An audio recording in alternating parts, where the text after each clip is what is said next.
Welcome to the tutorial video on how to use the HakkoBako Professional Fermentation Chamber.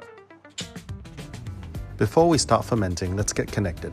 Head into the settings and select your Wi-Fi network. This allows for remote monitoring and firmware updates. Next, ensure your date and time are accurate.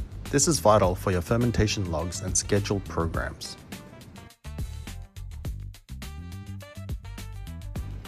Under Region and Unit, you can select your preferred language and toggle between Celsius and Fahrenheit.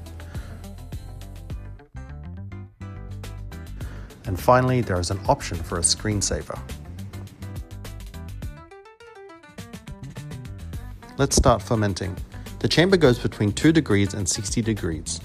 Slide to the target temperature and then select your duration in days, hours, and minutes. For multi-step ferments, you can also press the Add Step button and then set the new temperature and new duration. There is also an endless mode.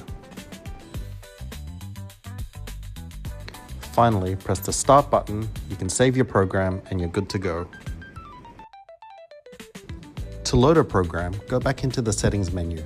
You can scroll through the different programs, click on the one you'd like and press Load. There you can see the steps from your previous program.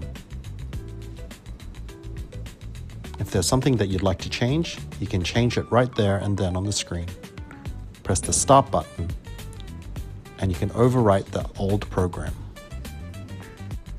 The chamber also comes with built-in recipes and guides inside the Settings menu, where you can go through, have a look at the ingredients and steps before pressing the Start Fermentation program. The humidity sensor can be toggled on and off. The Logs menu allows you to scroll through previous ferments, which are auto-saved. You can press the Show button, and if you'd like, you can save them into My Logs for easier reference in the future.